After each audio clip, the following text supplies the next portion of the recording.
дар муассисаи таълимии мактаб барои хонандагони болаёқати шаҳри Хуҷанд мулоқоти вакили Маҷлиси вакилони халқи вилояти Суғд аз ҳавзаи интихоботии Камоли Хуҷандӣ 4 раиси шаҳри Хуҷанд Фирдавс Шарифзода бо интихобкунандагони маҳаллаҳои Тиллоқон ва Темурмалик баргузор гардид. Вакилони Маҷлиси вакилони халқи вилояти Суғд раиси шаҳри Хуҷанд Фирдавс Шарифзода нахуст доир ба дастовардҳои 9 моҳи соли ҷорӣ ба ҳозирин иттилоъ дода афзуд ки дар давраи ҳисоботии саноатчиёни шаҳр иқдоми асосгузори сулҳу ваҳдати миллӣ пешвои миллат президенти ҷумҳурии Тоҷикистон муҳтарам Эмомалӣ Раҳмонро ки солҳои 2022-2026 солҳои рушди саноат эълон намуданд ҷонибдорӣ намуда дар раванди рушди босуръати ин соҳа ташаббусҳои некро амалӣ гардонида чораҳои судманд андешида истоданд.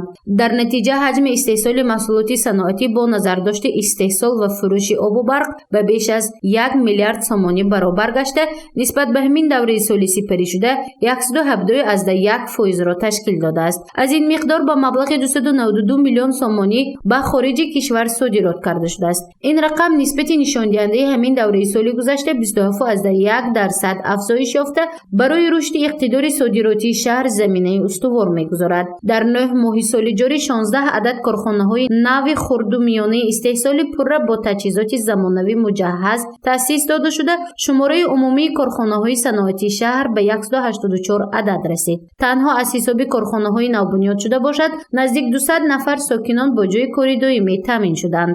Инчунин номгӯи намуди маҳсулотҳои саноатӣ зиёд шудааст ки он асосан аз ашёи хоми маҳаллӣ истеҳсол гардида ба 16 давлатҳои муштаракулманофеъ содирот карда шудааст. Ба онҳо истеҳсоли маҳсулоти армуғонӣ, маҳсулоти заргарӣ, собуни хоҷагӣ, пойафзоли бачагона ва ғайра мисол шуда метавонанд.